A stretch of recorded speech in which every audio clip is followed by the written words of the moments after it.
마이크 써. 마이크.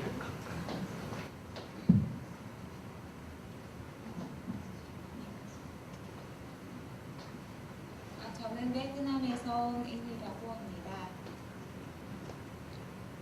얼마 전에 유 사모님의 지도로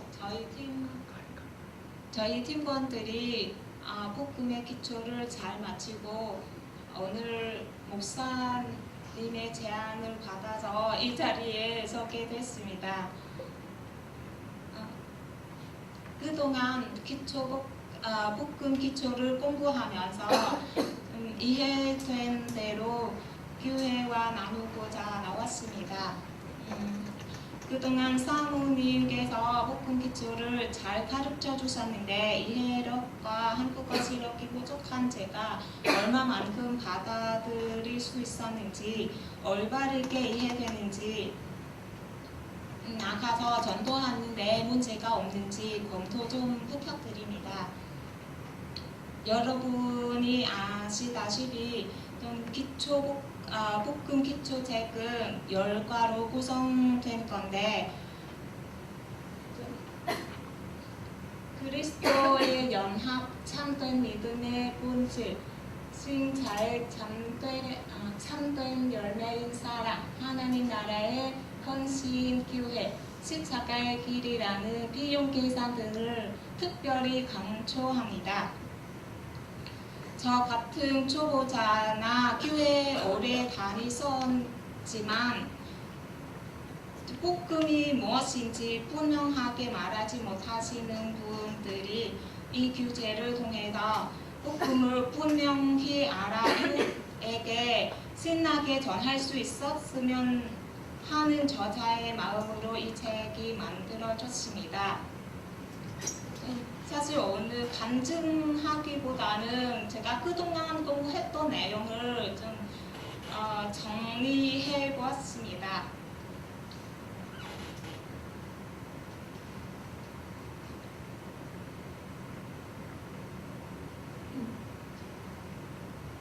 일과 제목은 하나님 나라를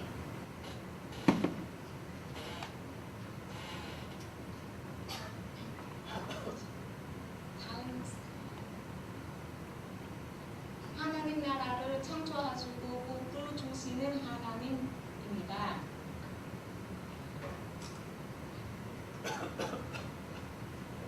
질문에 답함으로써 이과 핵심 내용을 정리해 보겠습니다. 하나님은 누구신가요? 하나님의 꿈은 무엇인가요? 하나님이 주신 사명과 복은 무엇인가요? 하나님이 사람을 창조하신 목적은 무엇인가요?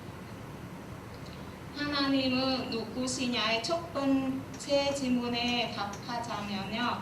하나님은 모든 것을 오직 말씀으로 창조하셨다는 점에서는 하나님은 전능하신 하나님이시다. 그리고 천지의 모든 만물을 창조하셨다는 점에서는 하나님은 전능하신 창조자이시다.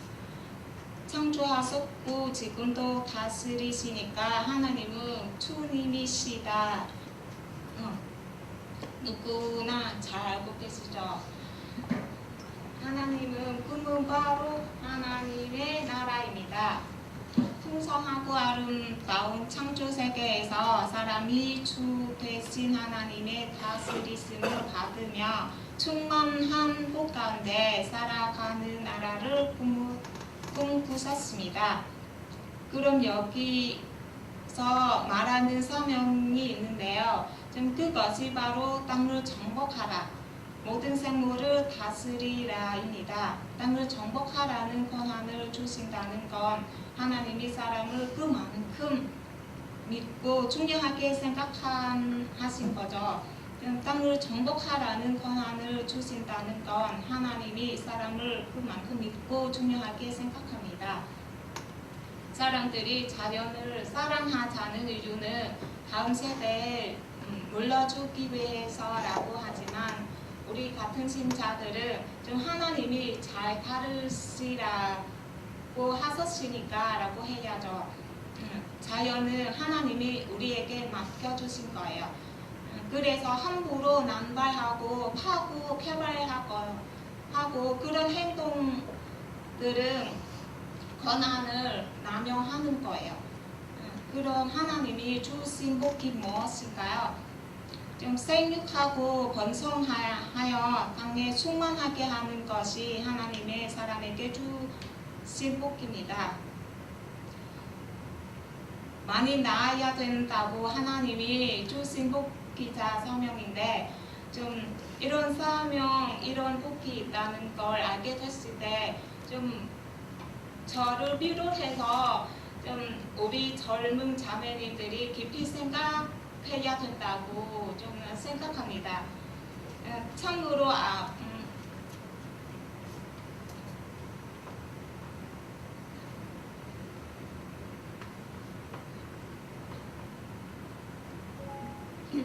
참으로 안타깝게도 최초 사람인 아담과 하와는 좀 하나님에서 쫓겨나서 좀 하나님 복을 누리지 못하게 됐습니다. 이과에는 이런 얘기가 나옵니다. 1과는 주님께 불순종하여 하나님 나라에서 쫓겨난 죄인들에 대한 내용입니다.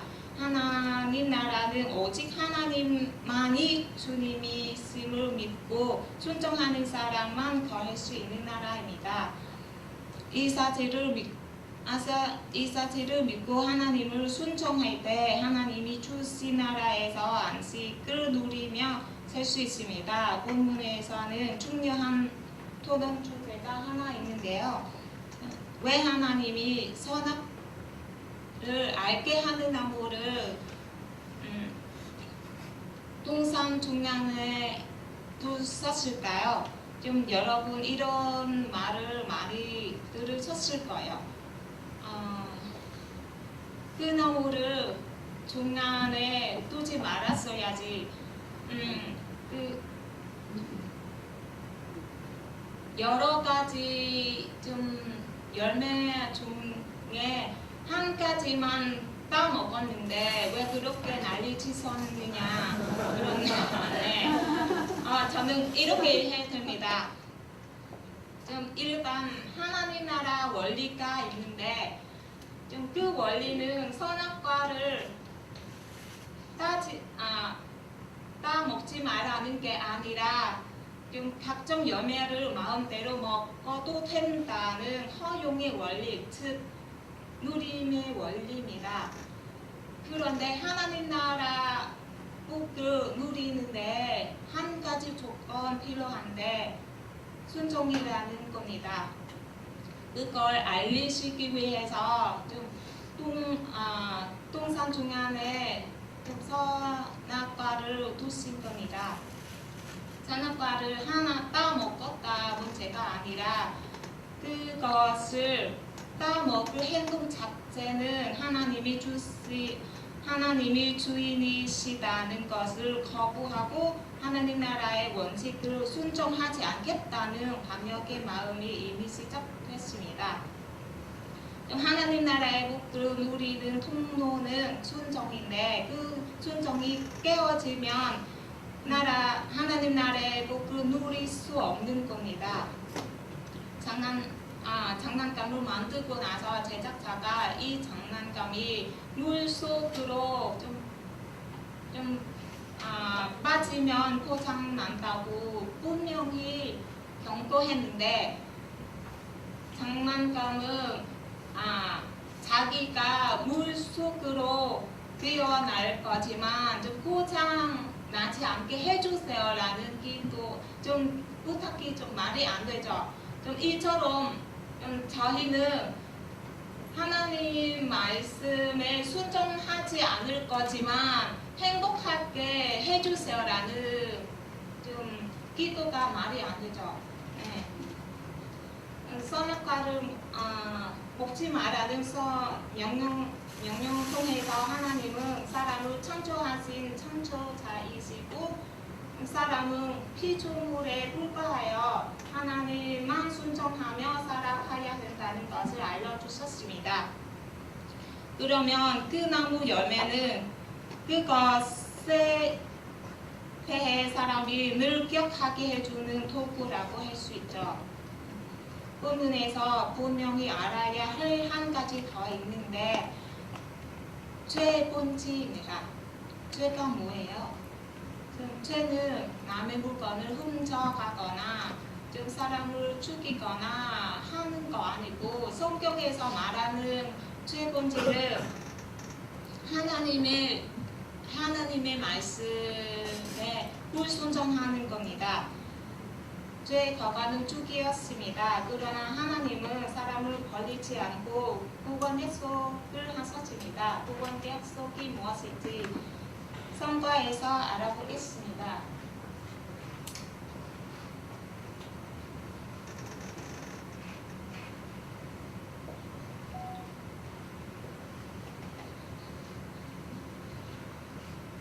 사람은 하나님이 창조하신 세상에서 안식을 누리며 살았습니다. 그러나 하나님은 주님으로 인정하기 싫어했고 그 뜻에 순종하기를 거부했습니다. 그 결과로 죄인이 되어 하나님의 영광을 잃어버렸으며 안식도 빼앗겼습니다. 그러나 하나님은 사람을 버리지 않으셨습니다. 하나님은 사람이 다시 하나님 나라에 들어갈 수 있다고 구원 은혜를 약속하셨습니다. 그러면 우리 같은 죄인이 어떤 방법으로 하나님 나라에 다시 들어 있었을까요?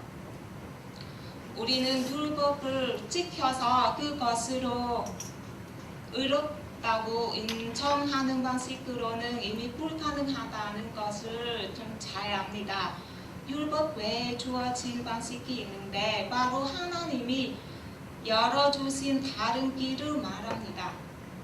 그것은 하나님이 우리를 구원하시려고 아들인 예수님을 이 세상에 보내셔서 우리를 대신한 화목 제물로 세우셨습니다.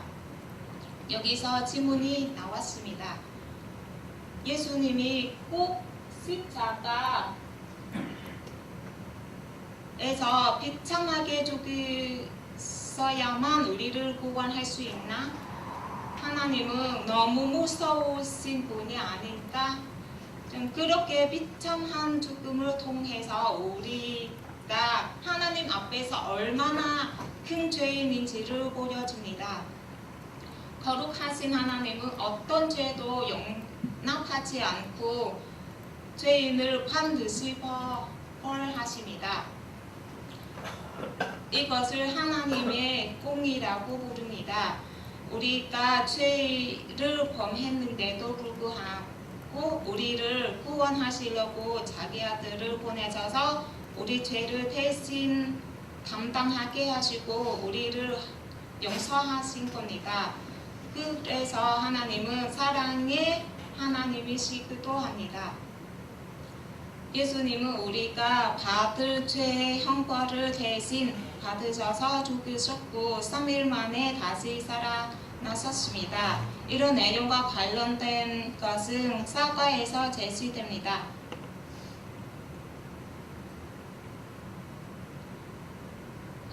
본문에서 제시된 부활은 그리스도인에게 아주 중요하고 큰 의미입니다. 예수님의 부활로 우리의 죄가 해결됐고 우리는 더 이상 죄인 아니고 죽음 아래 있지 않습니다. 예수님은 신정하셔서 하나님의 우편에 앉아 주님으로 만물을 다스리십니다. 예수님이 약속하신 성령님을 아버지께 받아서 우리에게 보내셨습니다. 우리는 죄인으로서 하나님 나라에 들어갈 수 없는 존재였는데 어떻게 하나님 나라에 다시 들어갈 수 있을까요? 이와 관련된 내용을 오바에서 살펴보겠습니다.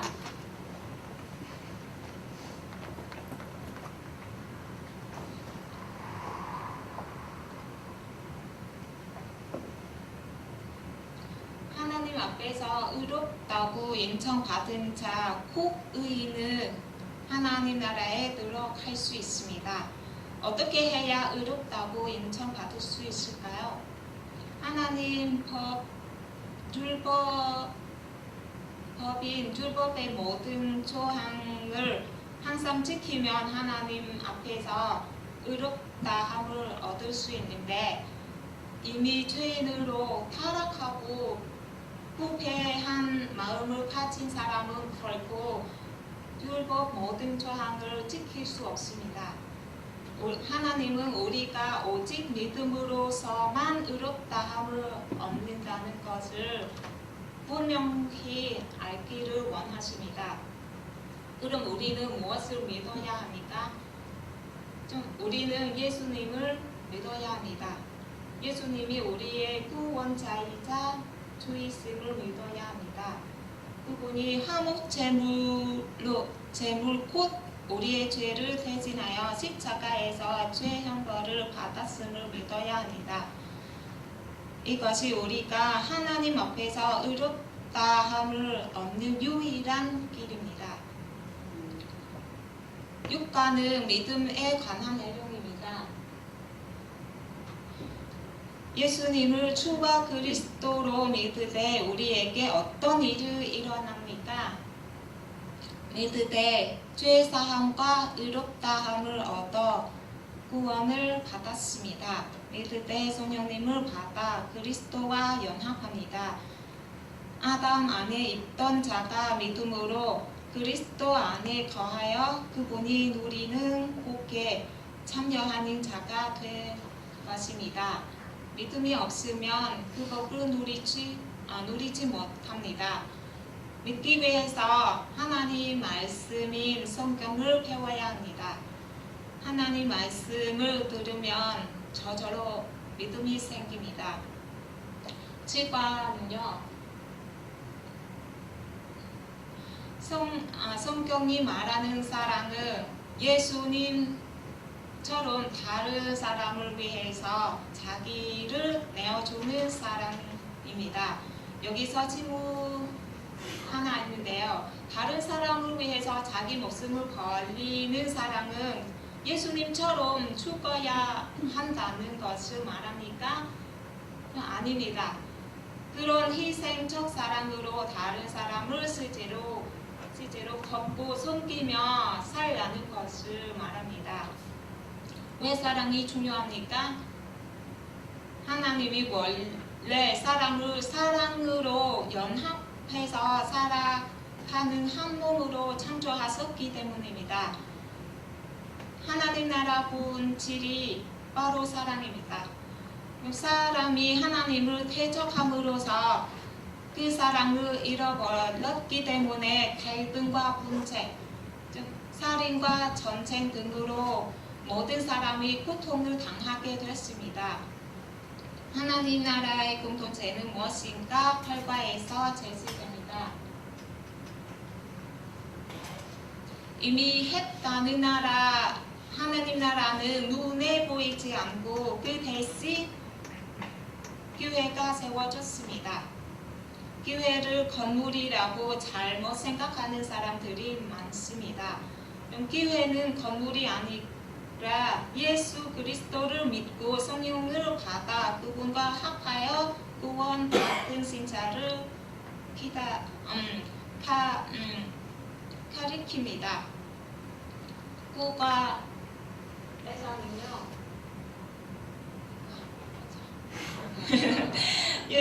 예수님의 제자가 되겠다고 결정하기 전에 앉아서 좀 지불해야 할 비용, 그 비용 지불로 얻을 수 있는 유익을 계산해야 합니다.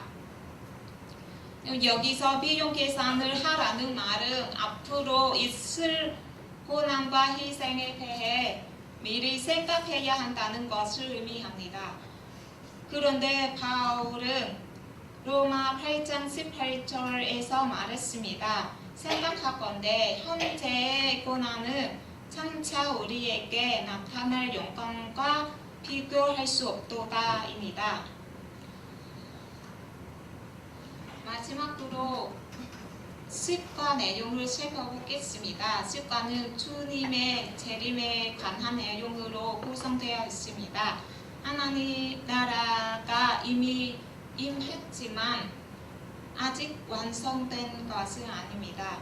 지금 예수님이 이 세상에 다시 오셔서 심판하시고 하나님 나라를 회복하시고 완성하게 하실 겁니다.